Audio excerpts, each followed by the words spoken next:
أعوذ بالله من الشيطان الرجيم.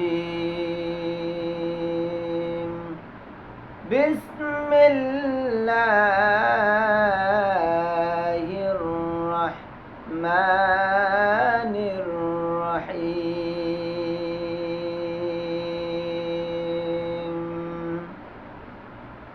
والعصر إن الإنسان لفي خسر إلا الذين آمنوا وعملوا الصالحات وتواصوا بالحق وتواصوا بالصبر. وقال رسول الله صلى الله عليه وسلم: الدنيا زيفة وطالبها كلاب.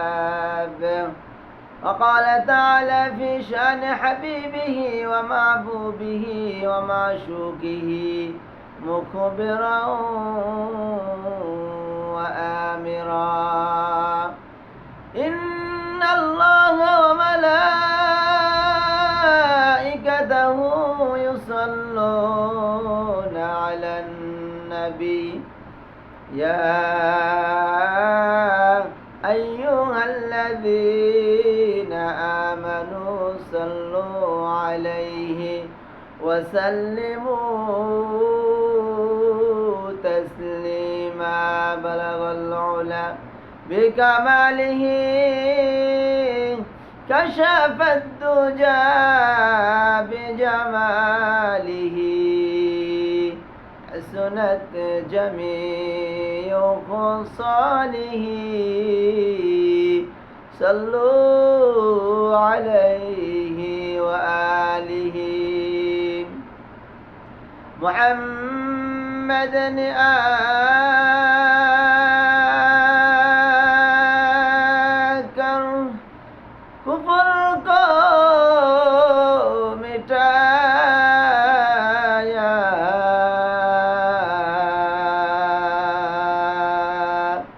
कुफर को मिटाकर सदाकत बताया। बलग العلا بكماله كشف الدجى بجماله حسنت جميع خصاله. صلوا عليه وآله. আলহামদুলিল্লাহ, আজকে কিছু কথা শুনবো, অনেক গুরুত্বপূর্ণ কথা আমরা শুনবো যে আল্লাহ রব্বুল আলামিন আমাদেরকে কিসের জন্য সৃষ্টি করলেন, কিসের জন্য আমাদেরকে সৃষ্টি করলেন, কি করার জন্য আল্লাহ রব্বুল আলামিন আমাদেরকে সৃষ্টি করেছেন, আর আমরা এখন দুনিয়ার জীবনে আইসা কি করতেছি। আজকে এই বিষয়ে কিছু কথা বলবো এবং কাকে মানার দরকার ছিল, কার কথা মানার প্রয়োজন ছিল, আর আমরা কার কথা মানতেছি, শুনতেছি, কাকে বিশ্বাস করা প্রয়োজন ছিল, এখন আমরা দুনিয়ার জীবনে আইসা কাকে বিশ্বাস করতেছি। যার হুকুম মানার কারণে রব্বুল আলামিন আমাদেরকে জান্নাতের সুউচ্চ মাকাম দান করে দিবেন, আর তার হুকুম যদি আমরা অমান্য করি তাহলে আমাদেরকে চিরস্থায়ী জাহান্নামের অধিবাসী করে দিবেন। আল্লাহ রব্বুল আলামিন সব কিছু জানিয়ে দিয়েছেন, বান্দা এই সমস্ত মানুষ যদি আল্লাহ রাব্বুল আলামিনের ইবাদত বন্দেগী সঠিক মতো করতে পারে, আমি সেই সমস্ত বান্দাদের জন্য জান্নাতের সুউচ্চ মাকাম আমি দান করে রাখছি। সুবহানাল্লাহ। আর ওই সমস্ত মানুষদের জন্য আমি জাহান্নাম সৃষ্টি রেখেছি, যেই সমস্ত মানুষ আমি আল্লাহর দেওয়া কথাগুলোকে সে মান্য করে নাই, সে অমান্য করেছে, আমার নবীর সুন্নতের অনুকরণ করে নাই, তার জন্যই শুধুমাত্র আমি জাহান্নাম বানিয়ে রাখছি। নাউযুবিল্লাহ। তা আমি অনেক সময় চিন্তা করে দেখি, দুনিয়ার মানুষের পরীক্ষা অনেকটা সময় কঠিন হয়ে থাকে, কিন্তু আমার রব্বুল আলামিন যে প্রশ্ন করেছেন, কি করলে জান্নাত পাবো, কি করলে জাহান্নাম পাবো, সেটা রব্বুল আলামিন অনেক সহজ করে দিয়েছেন প্রশ্ন। এই সহজ প্রশ্ন যদি আমরা না বুঝি, উত্তর দিতে না পারি, তাহলে আমাদের মতো বোকা, আমাদের মতো শয়তান, আমাদের মতো খারাপ মানুষ, আমাদের মতো পাপী মানুষ আমার মনে হয় আল্লাহর জমিনে আর একটাও নেই। কি বলেন? আল্লাহ রাব্বুল আলামিন সহজভাবেই তো প্রশ্ন করেছেন, বান্দা তুমি শুধু আমার হুকুমটা মানবা, নেক কাজগুলি তুমি সঠিকভাবে পালন করবা, তুমি জান্নাতে চলে যাবা। সুবহানাল্লাহ। তুমি নেক কাজগুলো সঠিকভাবে সুন্দর করে ওযু গোসল করে পাক পবিত্র হয়ে আমি আল্লাহর কথাটা তুমি যদি মান্য করে দুনিয়ার জীবন থেকে আমি আল্লাহর কাছে আসতে পারো, তাহলে তো তুমি জান্নাতুল ফেরদাউস পেয়ে যাবা। কোনো ভেজাল নাই। ভেজাল আছে? কোনো ভেজাল নাই। আর দুনিয়ার জীবনে আমি আল্লাহ রাব্বুল আলামিনের কথা অমান্য করে আসবা, চিটারি, বাটপারি, শয়তানি, যত ধরনের পাপ আছে, যত ধরনের খারাপি আছে, যত ধরনের অশ্লীল ব্যয়াপনা কাজ আছে, সব তুমি করে আসবা, কিন্তু তুমি চিরস্থায়ী জাহান্নামে যাবা। কোনো ভেজাল নেই। ভেজাল আছে? ভেজাল নেই। আমার আল্লাহ রাব্বুল আলামিন যাকে জান্নাত দিবেন, এত সহজেই জান্নাত দিবেন না। তাকে কষ্টি পাথর দিয়ে যাচাই বাছাই করে, তাকে ভালো মতো পরীক্ষা নিয়ে, বিভিন্নভাবে আমি আল্লাহ রাব্বুল আলামিন পরীক্ষা নিব। ওই পরীক্ষাগুলোর ভিতরে যদি সে পাই টু পাই নাম্বার পেয়ে পাশ করে, তাহলে সেই বান্দাটাই আমি আল্লাহর জান্নাতে প্রবেশ করবে। সুবহানাল্লাহ। আর আমি আল্লাহ রাব্বুল আলামিনের পরীক্ষা যদি গরমিল হয়ে যায়, নাম্বার যদি কম পেয়ে যায়, নেকি যদি কম পেয়ে যায়, গুনার আমলনামা যদি আমার ভারী হয়ে যায়, তাহলে ওখান থেকে আর পাশ করা সম্ভব না। জাহান্নামে যাওয়া ছাড়া আমার কোনো উপায় নাই, কোনো উপায় নাই আমার। দুনিয়াতে আমরা যদি একটা স্বর্ণ কিনি, কি কিনি? একটা স্বর্ণ কিনি, ছোট্ট একটা কানের দুল, নাকের ফুল কিনি, আমরা কতভাবে যাচাই আর বাছাই করি, এটা 22 ক্যারেট কিনা, এটা 22 ক্যারেট কিনা নাকি 21 ক্যারেট, খাট আছে কি নাই, আমি যদি না জানি, না বুঝি, তাহলে আমি অন্য মানুষদের থেকে যাচাই আর বাছাই করে দেখি যে এটা 21 ক্যারেট নাকি 22 ক্যারেট। আমি কোনোদিন আমি ঠকতে চাই না, জিততে চাই। সাধারণ একটা জিনিস কেনার জন্য আমি এত যাচাই আর বাছাই করতে পারলাম, জান্নাত কিভাবে আমি পাবো, সেটার জন্য তো আমার আরো বেশি বেশি বেশি বেশি করে আমার যাচাই আর বাছাই করা উচিত ছিল। কি কাজ করলে আমি জান্নাত পাবো, কি কাজ করলে আমি জাহান্নামে যাব, সেটা বোঝার জন্য আমার তো আরো ভালোভাবে যাচাই আর বাছাই করা প্রয়োজন ছিল। আমি কত নিমুখ হারাম বান্দা, কত নিমুখ হারাম বান্দা, গুনাহ করতে করতে করতে করতে আমার অন্তরকে নাপাক করে দিয়েছি, চক্ষুকে নাপাক করে দিয়েছি। চোখ ভালো জিনিস আর দেখলে ভালো জিনিস মনে হয় না। চোখ এত পরিমাণ গুনাহ করি, এত পরিমাণ চোখ দিয়ে গুনাহ করি, ভালো জিনিস দেখলেও আমার কাছে খারাপ, খারাপ জিনিস দেখলেও আমার কাছে খারাপ। নেকের কথা যে বলে আমার কান দিয়ে সেটা শুনি খারাপ, ভালো কথা বললো আমি শুনি সেটা খারাপ। কান দিয়ে এ পরিমাণ গুনাহ, গান, বিভিন্ন বাজনা আমরা শুনতে শুনতে ভালো পবিত্র কানগুলোকে আমরা অপবিত্র বানায় রাখছি। নাউজুবিল্লাহ। নাউজুবিল্লাহ বলবেন না? নাউজুবিল্লাহ। হাত দিয়ে হারাম জিনিস ধরতে ধরতে ধরতে ধরতে হাতকে নাপাক করে দিয়েছি। ভালো জিনিস ধরলেও মনে হয় এটা নাপাক জিনিস, খারাপ জিনিস। জবান দিয়ে মিথ্যা বলতে বলতে বলতে বলতে জবান নষ্ট করে দিয়েছি, অপবিত্র করে দিয়েছি। জিহ্বা দিয়ে খালি গীবত আর গীবত, গীবত আর গীবত। এ পরিমাণ গীবত আমি বলি, আমার মনে হয় চার দোকানে বসলে আমার চেয়ে গীবত আর কেউ বেশি বলতে পারে না। আমি তখন মনে করি এত সাজায়ে এত গুছগাছ করে কথা বলি যাতে অন্য মানুষ শুনলেই মনে হয় কথাটা বাস্তব। আসলে সে বাস্তব বলছে না অবাস্তব বলছে। আর মিথ্যা বলতে কিন্তু একটা টেস্ট, একটা মজাই আলাদা। মজা লাগে না? আরেকজনে গীবত বললে কি মজা! আরে কি যে মজা! এর চেয়ে মজা মনে আর পৃথিবীতে কিছুই নেই। দুইজন মানুষ ঝগড়া লাগছে, ঝগড়া। আমি মুসলমানের দায়িত্ব হলো ওই ঝগড়াকে সুন্দর করে মিটিয়ে দেওয়া, ভালো মতো মিলিয়ে দেওয়া তাকে। কিন্তু আমি এমন নামদারি মুসলমান, কিভাবে কথা বললে আমি আরো ঝগড়াটা বেশিভাবে লাগাই দিতে পারবো, ঝগড়াটা আরো কঠিন ভাবে লাগে, সেই চেষ্টা আমি নিয়োজিত থাকি। অথচ নবীর উম্মত হিসেবে বলা হয়েছে কোনো মানুষ যদি দুইজনের ঝগড়া লাগে, আরেক মুসলমানের দায়িত্ব হলো ঝগড়াকে সুন্দর করে মিলিয়ে দেওয়া, ঝগড়াকে শেষ করে দেওয়া, দুজনের মনোমালিন্য মিল করে দেওয়া। এটা হলো মুসলমানের কাজ।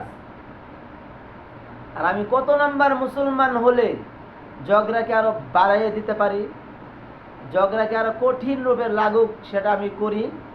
তাহলে এবার আপনি নিজেই বুঝেন আমি কত নাম্বার মুসলমান, কত নাম্বার আমি মুসলমান।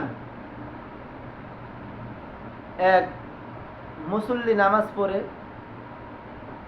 ইমাম সাহেব তো নামাজ 2 রাকাত ঠিকই পড়াইছেন। 2 রাকাত পড়ানোর পর তাশাহুদ, দুরূদ শরীফ, দোয়া মাসুরা পড়ার পর যখন সালাম ফিরাইলো, আরেক ব্যক্তি ইমাম সাহেবকে বলল, ইমাম সাহেব নামাজ তো ভুল পড়াইছেন। কিভাবে ভুল পড়াইলাম? যে আমি প্রতিদিন ফজরের নামাজে 2 রাকাতে আমি 2টা দোকানের হিসাব আমি মিলাই। আজকে শুধুমাত্র আমি একটা দোকানের হিসাব মিলাইছি, অতএব আপনি 1 রাকাত নামাজ পড়েছেন।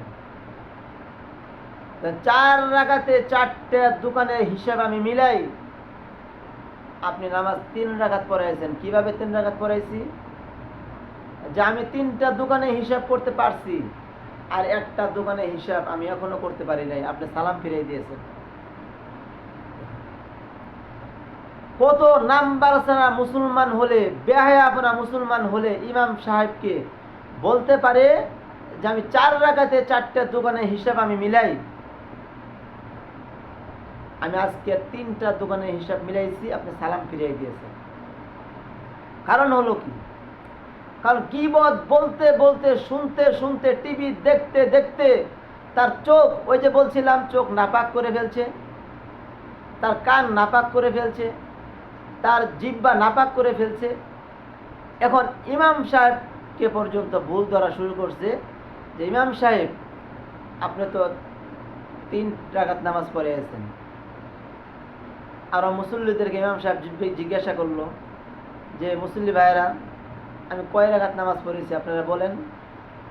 সমস্ত মুসল্লিরা বলল যে 4 রাকাত নামাজ পড়েছেন, ঠিক মতো পড়াইছেন, কোনো ভুল হয় নাই। পাক্কা মুসলমান।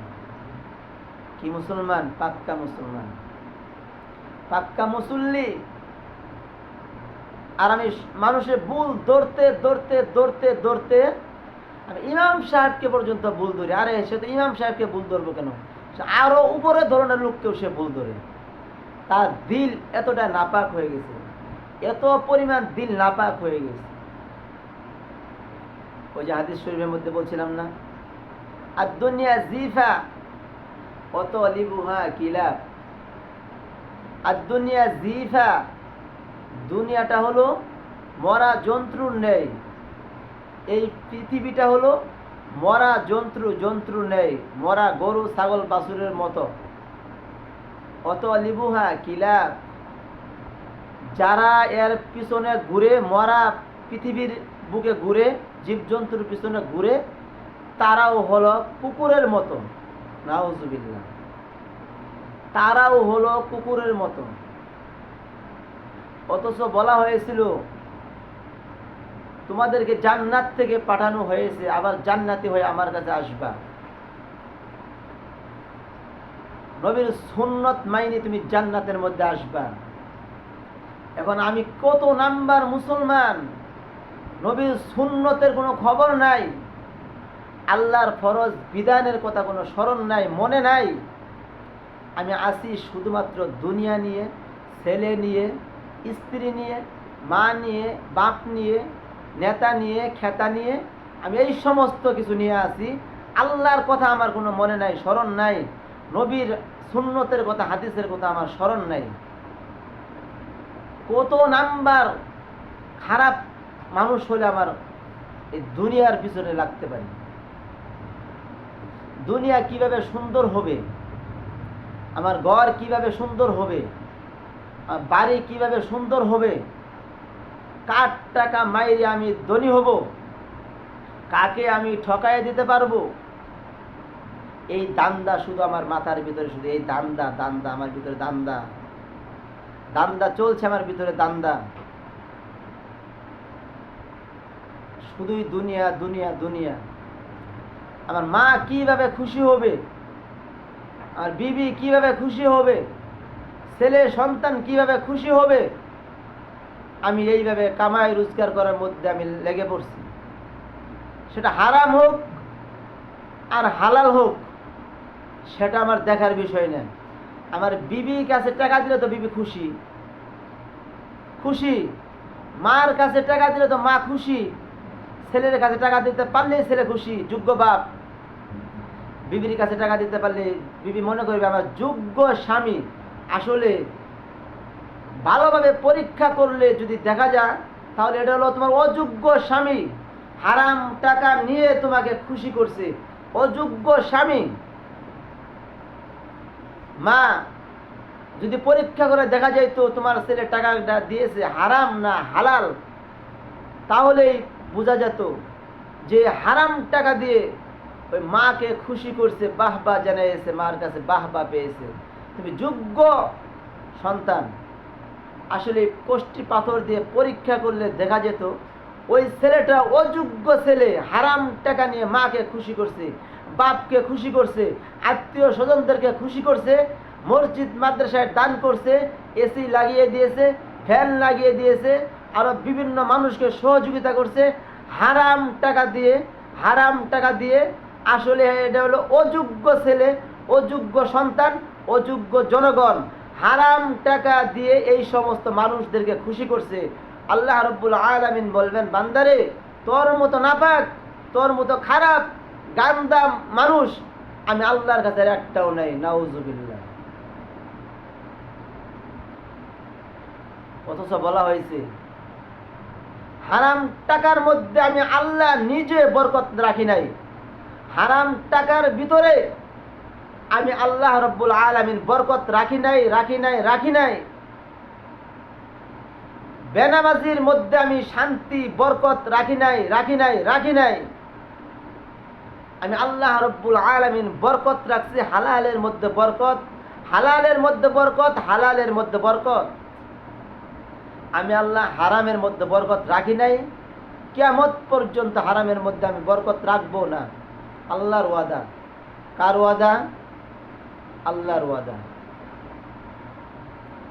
নামাজ না পড়লে জান্নাতে যেতে পারবে না, আমার নবীর ওয়াদা, আমি আল্লাহর ওয়াদা। নামাজ ছাড়া কোনো মানুষ জান্নাতে যেতে পারবে না, জান্নাতে যেতে পারবে না, পারবে না।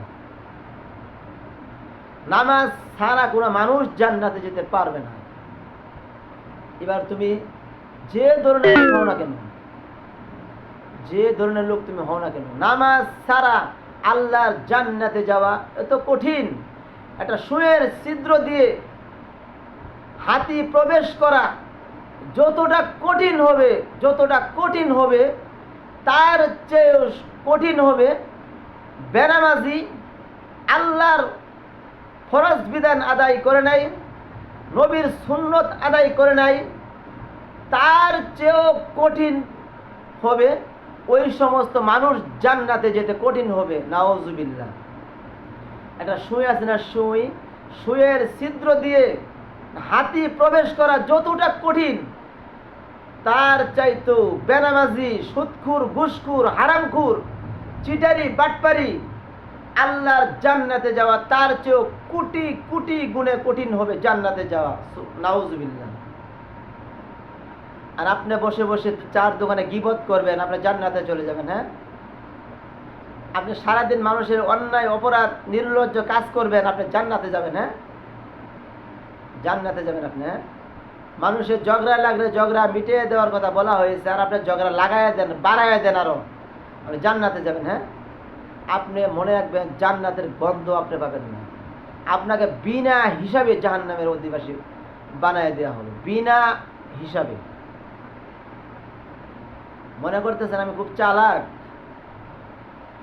আগুন লাগছে, আগুন আরো জ্বালায় দেই, আমি চালাক।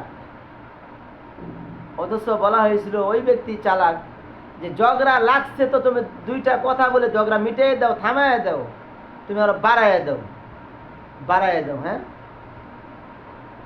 মুসলমান নামে তুমি কলঙ্ক যারা ঝগড়াকে লাগাইয়া দেয়, বাড়াইয়া দেয়, আরো বড় করে দেয়, তারা মুসলমান নামে কলঙ্ক। এখনো সময় আছে। মনে করো যুবক ভাইরা, মনে করো যে যুবক অবস্থায় মরবো না। অনেক যুবক ভাইরা আছেন নামাজের দাওয়াত দিলে বলে হুজুর আপনি নামাজের এত দাওয়াত দিয়েন না, আরো একটু বড় হইলই বিবাহ শাদীটা করে নেই, ছেলে সন্তান হয়ে নেক, নাতি পুতনি হবে, এগুলো বিয়ে শাদী দিয়ে আল্লাহ রব্বুল আলামিনের নামাজ আমি সব ধরব। নামাজ ফরজ হয়েছে, আমার নামাজ পড়ব, রোজা ফরজ, রোজা ধরব। প্রত্যেকটা ফরজ বিধানকে আমি পুঙ্খানুপুঙ্খানুভাবে পালন করব, আদায় করব। হুজুর এত পাগল হয়েন না, দাড়ি রাখবো, একটু বিয়েটা করে নেই, এবং তো যুবক আছি, একটু বৃদ্ধ হয়ে নেই, বয়সটা আরো বাড়ুক, তারপরে নামাজ ধরবো, দাড়ি রাখবো, আমি সুন্নতি জামা গায়ে দিব, সুন্নতি টুপি লাগাইব। ওরা যুবক মা, আমাকে তুমি জবাব দাও, তোমার মতো যুবক তো গাড়ির তলে পড়ে মারা যায়, বাসের তলে পড়ে যুবক মারা যায়, শিশু সন্তান পর্যন্ত মারা যায়, এমনকি মায়ের গর্ভে সন্তান আছে সেই সন্তানও মারা যায়, বুড়া মানুষও মারা যায়, যুবক বয়সেও মারা যায়, বৃদ্ধ অবস্থায়ও মারা যায়। এই মরার খবর, মৃত্যুর খবর তোমার কখন হবে, কখন তোমার মৃত্যু নামকটা আসবে, আজরাইল তোমার সাথে কখন সাক্ষাৎ করে তুমি যুবক ভাই জানো না। কিভাবে বলতে পারো আমি বুড়া হইলই, আমি বৃদ্ধ হইলই, আমি যুবক আছি, একটু বয়সটা আরো বার্ধক্যে যাক, তারপরে স্বপ্নের কাজ আমি চালু করে দিব।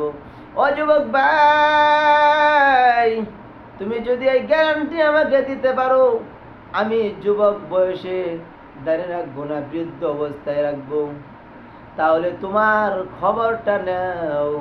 কত যুবক বাসের তলে পড়ে মারা যায়, রিক্সার তলে পড়ে যুবক মারা যায়, তোমার মতো হাজারো হাজারো যুবক তোমার চোখের সামনে পড়ে মারা যাইতেছে। আর তুমি কিভাবে বলো এখন যুবক আছি, বিয়েটা করে নেই, বিবাহ শাদী করে নেই, ছেলে সন্তান হয় না, এটা তোমার অযথা কথা, এটা তোমার বেহুদা কথা, এটা তোমার অহংকারী কথা ছাড়া আর কিছুই হতে পারে না। ও যুবক ভাই, তুমি অহংকার ছেড়ে দাও, তুমি উস্তাদদের কথাগুলো মানা শুরু করে দাও, আলেম ওলামাদের কথাগুলো মানা শুরু করে দাও, যে আমার সব জিনিসের গ্যারান্টি থাকতে পারে, আমার মৃত্যু কখন আসবে সেই গ্যারান্টি আমি নিজে দিতে পারি না। আমি কখন অসুস্থ হয়ে হাসপাতালে যাই সেই গ্যারান্টি আমি কখনো দিতে পারি না। অতএব নেক কাজের কথা যখন বলা হয়েছে, সাথে সাথে নেক কাজটা তুমি শুরু করে দাও। নবীর সুন্নতি দাঁড়িয়ে রাখার কথা যখন বলা হয়েছে, তুমি সাথে সাথে সুন্নতি দাঁড়িয়ে রেখে দাও। ও যুবক ভাই, তোমাকে যদি বলা হয় অমুক চেয়ারম্যানের কাছে যাও, তোমাকে যদি চেয়ারম্যান সাহেব না চিনে, না বুঝে, না দেখে, তাহলে তোমাকে চেয়ারম্যান সাহেব বেশি কথা বলবেন না। আর যদি বলা হয়েছে কিয়ামতের ময়দানে, হাসরের ময়দানে তুমি আমার নবীর সাথে তুমি দেখা সাক্ষাৎ করে আসো, তোমার মুখে যদি দাড়ি নাই, তাহলে আমার নবীজি বলবেন সুকান সুকান, তুমি দূর হয়ে যাও। তুমি যদি আমার উম্মত হতে, খাঁটি উম্মত তুমি যদি হয়ে যেতা, তাহলে আমি নবীর সুন্নতি দাড়ি তোমার ভিতরে থাকতো, আমি নবীর সুন্নতি টুপি তোমার ভিতরে থাকতো, আমি নবীর সুন্নতি জুব্বা তোমার ভিতরে থাকতো। আর তুমি এখন মুসলমান এমন হয়ে গেছে, খেলোয়াড় কি জামা লাগায়, আমিও সেই জামা লাগাই। খেলোয়াড় যে গেঞ্জি লাগাই, আমিও সেই গেঞ্জি লাগাই। অন্য মানুষদেরকে আমি ঠিক মতো অনুকরণ করতে পারি, কিন্তু আমার যে নবীকে মানলে জান্নাতের মধ্যে যাব, সেই নবীকে আমি অনুকরণ করি না। আল্লাহর ফরজ বিধানগুলি মানলেন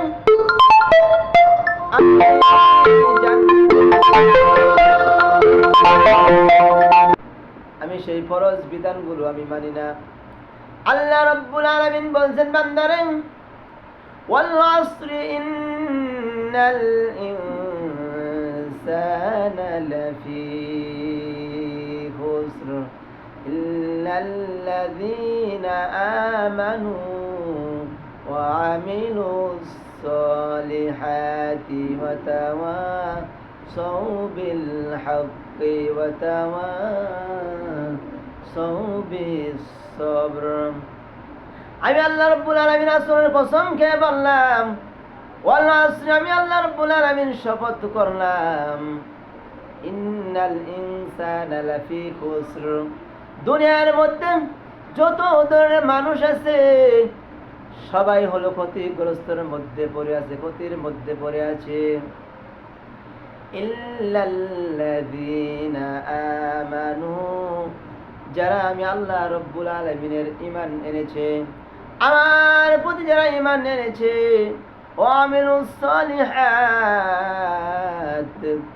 ঈমান আনার পরে যারা নেক কাজ করেছে, ওয়া তাওয়াসাউ বিল হাক্কি, যারা হকের পথে রয়েছে, ওয়া তাওয়াসাউ বিস সবর, যারা বিপদ আপদে ধৈর্য ধারণ করেছে, এই ধরনের মানুষগুলো ক্ষতির মধ্যে নাই। যারা ঈমান আনছেন, ঈমান আনার পরে যারা নেক কাজ করছে, যারা হকের পথে রয়েছে, যারা বিপদের মধ্যে ধৈর্য ধারণ করেছে, এই চার ধরনের লোক কোনো ক্ষতির মধ্যে নাই, ক্ষতির মধ্যে নাই। আমার আল্লাহ রাব্বুল আলামিন বলে বান্দারে, আমি আল্লাহ রাব্বুল আলামিন কোরআনের মধ্যে বলে দিয়েছি, মালি হাদাল কিতাব লা ইউগাদিরু সগীরাতাও ওয়ালা কাবীরাতান ইল্লা আহসাহা। দুনিয়ার মানুষ, তোমাদের যদি একটা মেমোরি কার্ড থাকে, যদি এই মেমোরি কার্ডের মধ্যে তুমি যা ডাউনলোড করে রাখতে পারো, যা মেমোরির মধ্যে ঢুকায় রাখো, তাই তো থাকে, একটা সময় ডিলিট হয়ে যায়। আমি আল্লাহ রাব্বুল আলামিন বলছি, মালি হাদাল কিতাব, এমন একটি কিতাব, যেই কিতাবের মধ্যে লা ইউগাদিরু সগীরা কাবীরা, ছোট গুনাহ সংরক্ষণ করেছে, কাবীরা বড় গুনাহ সংরক্ষণ করেছে, তুমি তা দেখতে পাবে। কোনদিন এই কিতাবের লেখা থেকে কোনোদিন মুছে যাবে না। যা নেক কাজ করেছো উঠানো হয়েছে, তুমি যা গুনাহ করেছো সব উঠানো হয়েছে, ছোট বড় সব তোমার গুনাহ এবং নেকিগুলো লিপিবদ্ধ করে দেওয়া হয়েছে। এই জন্য আমি সব সময় বলে থাকি, দুনিয়ার মধ্যে যে চালাকি করে করেন, দুনিয়ার মধ্যে যে বুদ্ধি খাটিয়ে ধনী হয়ে গিয়েছে, বড় বড় লোক হয়ে গিয়েছে, ওই সমস্ত লোককে আমি বুদ্ধিমান মনে করি না, বুদ্ধিমান মনে করি না। যেই সমস্ত মানুষকে ঠকিয়ে অন্য মানুষ বড় হয়েছে, আমি তাকে বুদ্ধিমান মনে করি না, বুদ্ধিমান মনে করি না। আমি বুদ্ধিমান মনে করি ওই সমস্ত মানুষকে জ্ঞানী মনে করি, বুদ্ধিমান মনে করি। এই দুনিয়ার জীবনে কষ্ট করে করে কষ্ট করে করে আল্লাহ রব্বুল আলামিনের গোলামি করে করে, নবীর সুন্নতের অনুসরণ করে করে যারা আল্লাহ রব্বুল আলামিনের বিভিন্ন জান্নাতের মালিক হয়েছে, 8টা জান্নাতের মালিক হয়ে গিয়েছে, বাসিন্দা হয়ে গিয়েছে, নবীকে খুশি করে করে খাঁটি উম্মত হয়ে গিয়েছে, আল্লাহ রব্বুল আলামিনের খাঁটি গোলামি করে করে করে করে আল্লাহ রব্বুল আলামিনকে খুশি করেছে। আমি মানুষ, ওই সমস্ত মানুষকে মনে করি তারাই হলো বুদ্ধিমান। যারা আমার রবকে খুশি করে মরতে পেরেছে, আমার নবীকে খুশি করে মরতে পেরেছে, তারাই হলো দুনিয়ার মধ্যে সবচেয়ে বুদ্ধিমান। আর ওই দুনিয়ার মধ্যে সবচেয়ে বোকা হলো দুনিয়া অর্জন করতে করতে করতে করতে পাহাড় সমান হয়ে গেছে, লাখো লাখো লক্ষ কোটি কোটি টাকার মালিক হয়ে গিয়েছে, কিন্তু আল্লাহ রব্বুল আলামিনের এক ওয়াক্ত নামাজও পড়ে না, এক জোহরের নামাজও পড়ে না, ফজরের নামাজও পড়ে না, আসরের নামাজও পড়ে না, এশাও পড়ে না, সুযোগ পাইলে তো এশাও পড়ে না, ফজরও পড়ে না। ওই সমস্ত মানুষরা এত বোকা, এত বোকা, যা ভাষায় প্রকাশ করা যায় না, প্রকাশ করা যায় না। ও যুবক ভাইরা, বৃদ্ধ ভাইরা, ও যুবক ভাইরা, বৃদ্ধ ভাইরা, তুমি যদি আল্লাহ রব্বুল আলামিনের কাছে খাঁটি বুদ্ধিমান মানুষ হতে চাও, নবীর খাঁটি উম্মত তুমি হতে চাও, তাহলে দুনিয়াকে বাদ দিয়ে এই দুনিয়া থেকে কষ্ট করে করে করে করে আমার আল্লাহ রব্বুল আলামিনকে তুমি খুশি করে যাও। আমার নবীর সুন্নতের অনুকরণ করতে করতে নবীকে তুমি খুশি করে যাও। আমার আল্লাহ রব্বুল আলামিনের হাবিব পয়গম্বর আরবি সাল্লাল্লাহু আলাইহি ওয়াসাল্লাম বলেন, মান আহাব্বা সুন্নতি ফাকাদ আহাব্বানি ওয়া মান আহাব্বানি কানা মাই ফিল জান্নাহ। এই শের সবার উম্মতের মধ্যে যে সমস্ত উম্মত কষ্ট করে করে আমি নবীর সুন্নতকে ভালোবাসবে, সে যেন আমাকে ভালোবাসলো, যেই যেন আমাকে ভালোবাসলো, সে যেন আমি নবীর সাথে জান্নাতের মধ্যে থাকবে। সুবহানাল্লাহ। আর আমি এখন অনুকরণ কাকে করি? ওই খেলোয়াড়দেরকে আমি অনুসরণ করি। ওই খেলোয়াড় কি পোশাক পরে আমিও সেই পোশাকটা লাগাই, খেলোয়াড় কিভাবে চুল কাটে আমি সেইভাবে চুল কাটি, খেলোয়াড় কিভাবে জামা গায়ে আমি সেই জামাটা গায়ে দেই। আমি আল্লাহ রাব্বুল আলামিনের ফরজ বিধান কিভাবে লঙ্ঘন করলে খুশি থাকবো, ভালো একটা আনন্দ ফুর্তি করব, এই ফরজ বিধানগুলো আমি ছেড়ে দেই, আল্লাহর নবীর সুন্নত আমি ছেড়ে দেই। আর আমি মনে মনে দাওয়াত যখন হুজুররা দিতে আসে, ভাই নামাজ পড়েন, তখন আমাদেরকে জবাব দেয়, হুজুর নামাজ না পড়লে কি হবে, আপনার চেয়েও দিল পরিষ্কার আছে। ও ভাই, তুমি দিল পরিষ্কার কিভাবে বুঝো? তোমার দিলের মতো ময়লা, তোমার দিলের মতো কালি, তোমার দিলের মতো গন্ধ আমার মনে হয় আর কিছুই নাই, আর কিছুই নাই। তুমি যদি খাঁটি আল্লাহওয়ালা হতে চাও, খাঁটি বান্দা তুমি যদি হতে চাও, তুমি খাঁটি একটা আল্লাহওয়ালার সংস্পর্শে চলে যাও, খাঁটি আল্লাহওয়ালার সোহবতে চলে যাও। এই দুনিয়া জমিন আর কিছুই না, দুনিয়া শান্তি না, দুনিয়া শান্তির জায়গা না, শান্তিতে কেউ থাকতে পারে নাই, পারবেও না। একমাত্র শান্তির মধ্যে আছে যে আল্লাহর গোলামি করে, যে আল্লাহর হাবিবের সুন্নতের অনুকরণ করে, সেই হলো বুদ্ধিমান, সে হলো সুখে শান্তিতে আছে, আর কেউ সুখে শান্তিতে নাই।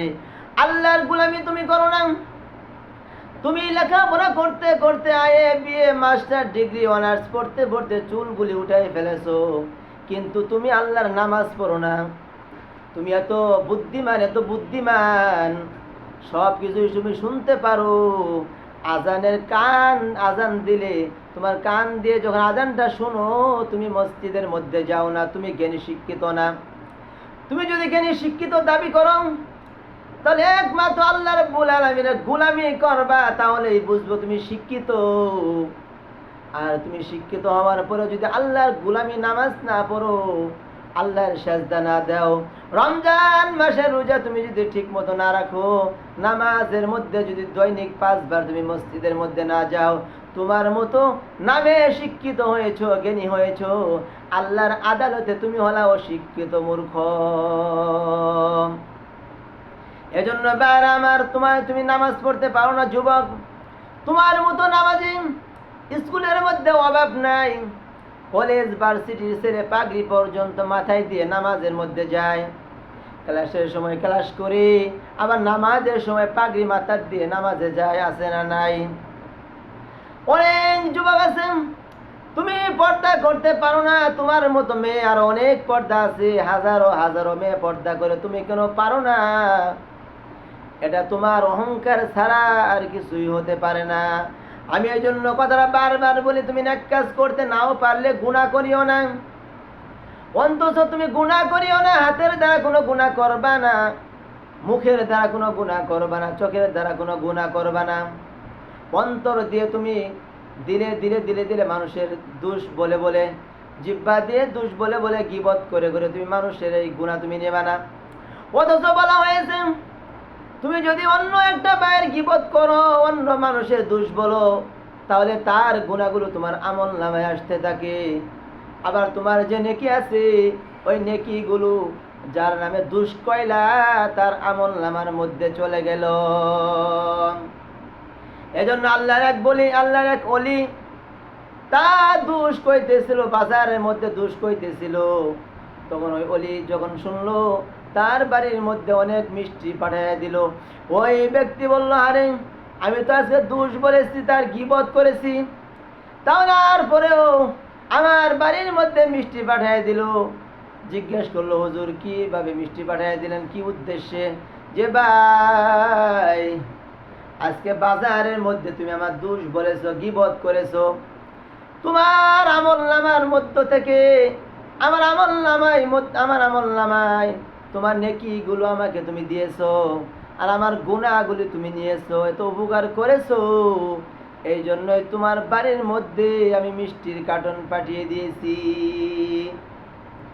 ভাইরা আমার, আমরা চার দোকানে বসলে অমুকের বউ খারাপ, অমুক খারাপ, তমুক খারাপ, অমুক ভালো না, অমুক ভালো না, খালি সবাই ভালো না, খালি আমি বালা, সবাই খারাপ, শুধু তুমি বালা, তুমি বালা।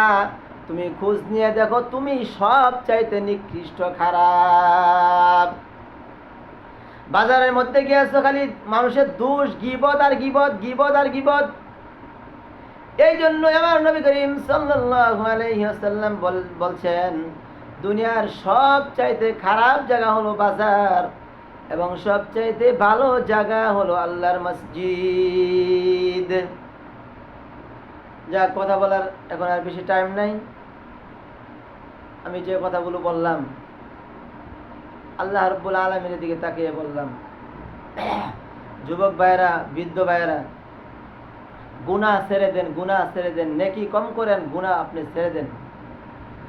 নেকি অর্জন করতে না পারলে অন্তত গুনাহ কইরেন না, গুনাহ কইরেন না, গুনাহ কইরেন না।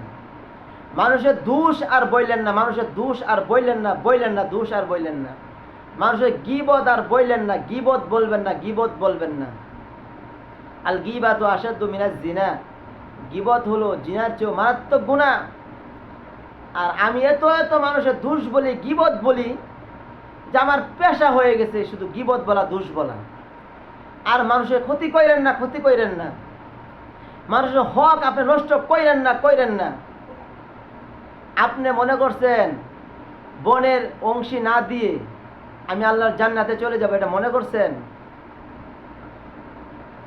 কখনো আপনি মক্কা মদিনা গিয়ে গিলেব ধরে কাঁদলেও বনের হক যারা নষ্ট করেছেন, বনের হক, বনের সম্পত্তি যারা ঠিক মতো আপনি দেন নাই, পাই টু পাই বুঝে দেন নাই, আল্লাহর জান্নাতে আপনি প্রবেশ করতে পারবেন না, পারবেন না, পারবেন না।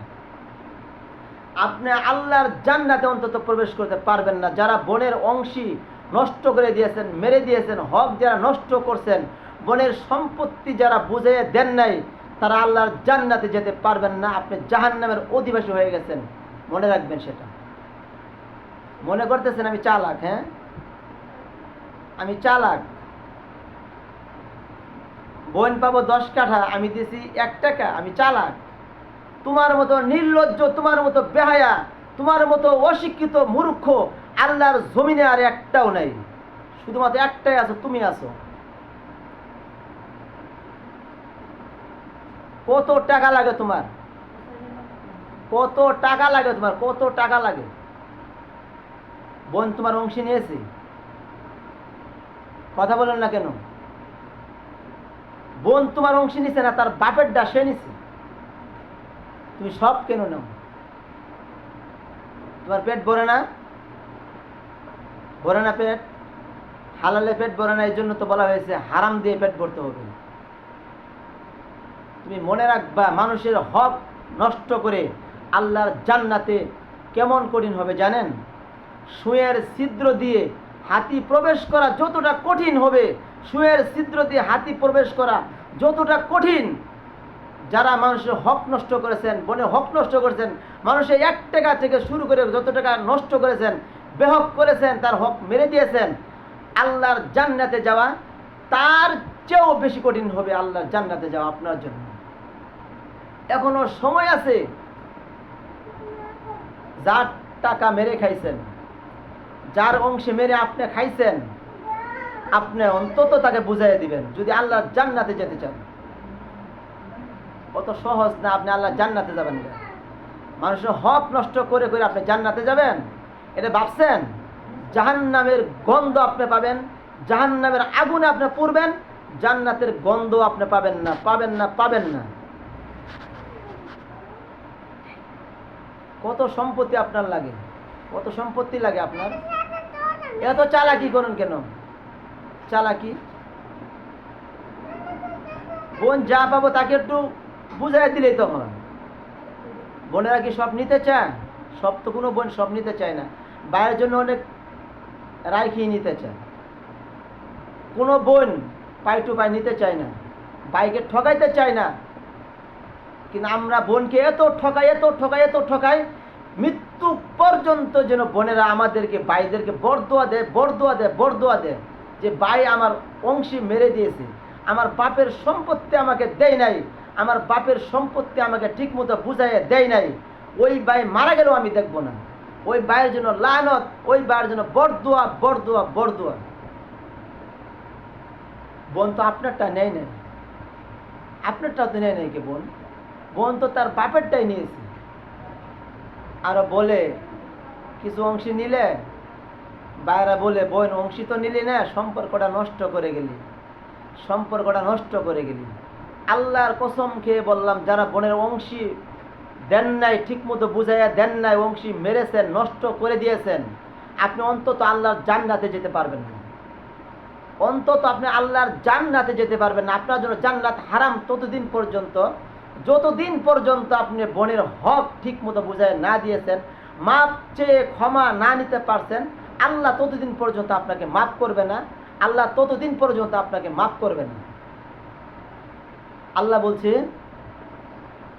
হকুল্লাহ হকুল ইবাদ, হকুল্লাহ, আমি আল্লাহর হক নষ্ট করলে আমি আল্লাহ মাফ করে দিব, কারোর কাছে জবাবদিহি করতে হবে না। কিন্তু হকুল ইবাদ, আমার বান্দার হক বান্দা মেরে দিয়েছে, নষ্ট করে দিয়েছে, আমি আল্লাহ কখনো তাকে মাফ করতে পারবো না। সেজদা দিতে দিতে দিতে দিতে কপালকে যদি আপনি একবারে কালো বানায় ফেলেন, কালো কালো বানায় ফেলেন, কালো কালো, আল্লাহ অন্তত আপনাকে মাফ করবে না, মাফ করবে না, মাফ করবে না। যদি আল্লাহর জান্নাতে যেতে চান, অন্তত বোনের হক নষ্ট করবেন না। আল্লাহর জান্নাতে যদি আপনি যেতে চান, বোনের হক নষ্ট করবেন না, মানুষের হক আপনি নষ্ট করবেন না। না খায়ে মারা যান, সমস্যা নাই, কিন্তু মানুষের হক আপনি নষ্ট করবেন না। কবিরা গুনাহ করবেন না, বড় বড় গুনাহ আপনি করবেন না, ছোট ছোট গুনাহ হোক সমস্যা নেই। আপনি আল্লাহর কাছে মাপ চান, আল্লাহ আপনাকে মাফ করে দিবে। সুবহানাল্লাহ। আল্লাহ কেমন গফফার জানেন? 199টা হত্যা করেছে, 99টা, কয়টা? 99টা হত্যা করেছে, তার উপরে মাপ চাওয়ার জন্য সামনে অগ্রসর হয়েছে। বলে ভাই মাপ পাওয়ার কোনো অধিকার, মাপ পাওয়ার কোনো উসিলা আছে? বলেন না। কয়টা গুনাহ করছেন? কয় 100। 99টা হত্যা করছি, মাপ আপনাকে আল্লাহ মাফ করবে না। যখন এই কথা বলছে তখন সে মনে মনে ভাবলো যে 99টা যেহেতু করেছি, আর একটা পূরণ করে 100 পূরণই করে ফেলি, 100 মিল করি, 100 মিল হয়ে গেল। তখন তার মধ্যে অনেক অনুতপ্ত জ্বালা শুরু হয়ে গেল। আমি এই পাপিষ্ঠ হয়ে দুনিয়া থেকে যাব না, আল্লাহর জান্নাতে আমি যাবই, আল্লাহর কাছে মাপ চেয়ে আমি যাব। কিছু দূর যাওয়ার পর আল্লাহ ওয়ালার কাছে যাওয়ার জন্য রওনা দিয়েছে। কিছু দূর যাওয়ার পর সেই ব্যক্তিটা মারা গেল, আজরাইল এসে তার জান কবজ করে ফেলল। তখন জাহান্নামী ফেরেশতা আসলো জাহান্নামে নেওয়ার জন্য, আর জান্নাতি ফেরেশতা আসলো জান্নাতে নেওয়ার জন্য। দুই দল লাগছে ঝগড়া। আল্লাহ রাব্বুল আলামিন তৃতীয় একজন ফেরেশতা পাঠিয়ে দিলেন। ফেরেশতা এসে বললেন, আপনাদের মধ্যে কি দ্বন্দ্ব হয়েছে, ঝামেলা হয়েছে বলবেন? যে এই লোকটা তো 100 হত্যা করেছে, তাকে আমরা জাহান্নামে নিয়ে যেতে চাই। উনি বাধা দেয়, আর উনি বলে হ্যাঁ হত্যা করেছে ঠিক আছে, কিন্তু তওবার জন্য তো আমার কাছে আল্লাহর ওলির কাছে আসতেছে, যাইতেছে, আমরা যেই জন্য জান্নাতে নিতে চাই। তৃতীয় ফেরেশতা বলল, তাহলে তার রাস্তাটা মাপা হোক। সে যেখান থেকে রওনা দিয়েছে আল্লাহর ওলির বাড়ির কাছাকাছি যদি হয় তাহলে জান্নাতে যাবে, আর যদি তার বাড়ি থেকে আল্লাহওয়ালা বাড়িটা অনেক দূরত্ব হয় তাহলে সে জাহান্নামে যাবে। আল্লাহ রাব্বুল আলামিন তো সব জানতেছেন, বুঝতেছেন যে আহারে আমার এই বান্দা 100 হত্যা করেছে, কিন্তু মাপ পাওয়ার জন্য, তওবা করার জন্য, খালেস তওবা করার জন্য আমার কাছে আসতেছে, অগ্রসর হয়েছে, রাস্তায় চলছে, এখন আমি তাকে কি করব? আল্লাহ রাব্বুল আলামিন জমিনকে অর্ডার করলেন, হে জমিন, ওই লোক থেকে তোর বাড়িটা আরো কাছাকাছি হয়ে যা। সুবহানাল্লাহ। ওই লোক থেকে তোর বাড়িটা আরো কাছাকাছি হয়ে যা, যাকে আমার জান্নাতি ফেরেশতা বলতে পারে আল্লাহওয়ালার বাড়িটা তো কাছাকাছি আইসা পড়ছে, সে এই জন্য তাকে জান্নাতে নিয়ে গেল। সুবহানাল্লাহ। আমার আল্লাহর কাছে আপনি গুনাহ করেন, গুনাহ করতে করতে মৃত্যু পর্যন্ত গুনাহ করেন, কিন্তু মৃত্যুর আগে যদি আপনি মাপ চান, খালেসভাবে পবিত্র হয়ে যদি আল্লাহর কাছে সিলেন্ডার করেন, আমার আল্লাহ রাব্বুল আলামিন বলেন, বান্দারে তুই যত পরিমাণ গুনাহ করেছিলি তার চাইতে ডবল ডবল ডবল আমি আল্লাহ রাব্বুল আলামিন নেক দিয়ে তোকে জান্নাতি বান্দা হিসেবে আমি কবুল করে নিলাম। সুবহানাল্লাহ। এটাই আমার আল্লাহ।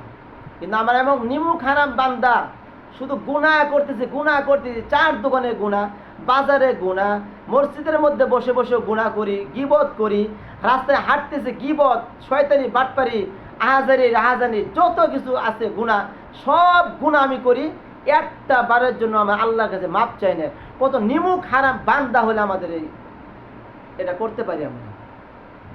অথচ এটাও জানি তুমি কি মরবা না? হ্যাঁ আমি মরবো। আল্লাহর কাছে তুমি যাবা না? হ্যাঁ যাবো যাবো, কিন্তু তুমি তো গুনাহ করতেছ। বুড়া হয়ে লই একবারে মাপ চাই নিব, বুড়া হয়ে লোক মাপ চাই নিব, তাহলে তুমি গ্যারান্টি দাও তুমি মরবা না? অনেক কথাগুলো বললাম, হক কথা বললাম। আজকে বসছিলাম যে কিছু হক কথা বলবো, এই জন্য কথাগুলো বললাম। আমার কথা একটু শক্ত হতে পারে, একটু কঠিনও হতে পারে, কিন্তু আপনারা আমার কথায় কোনো আপনারা অন্য কাজে নেবেন না। যে আমাদেরকে উল্লেখ করে বললো না, কাউকে উল্লেখ করে কথা বলা না।